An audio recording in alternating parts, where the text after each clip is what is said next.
મુશીનો મને સપોરા નદી ગંદ્રફ્યા મેલડી છો.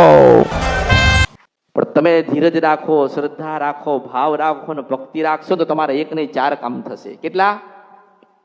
4 કામ થશે.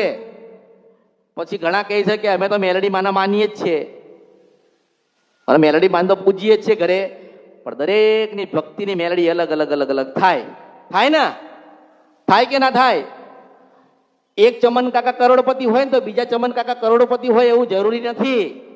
એક કરોડપતિ હોય ને ચમન કાકા તો બીજા રોડપતિઓ હોય ના હોય. એટલે બધે મેલડી સરખી, પણ જેની ભક્તિ જબરી ને એની માં જબરી. ભક્તિનું પુનાર જ જોઈએ.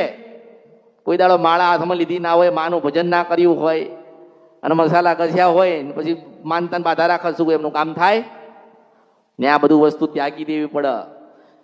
કોઈને કદાચ કોઈને એવું હોય ને જે પ્રિય વસ્તુ હોય ને, પ્રિય વસ્તુ તમે એને ત્યાગી દો તો માં મળસ. બધું છોડી દેવું પડે. બધું જે માનો કે કોઈક વ્યસન કરતા હોય ને, કોઈક વ્યસન ગમે તે, તો હેડ હું તમને એમ કહું છું કે આજે હાજે કે કાલે સાંજે જઈને ઘરે તમારી માતાજીને દીવો કરીને ત્યાગી દો. જો તમારા જીવનમાં કેટલો પરિવર્તન આવશે તમે જોજો. તમારી અમૂલ્ય ને કિંમતી વસ્તુ છે ને એને ત્યાગો. પહેલા ત્યાગો, હેડો જોઈએ.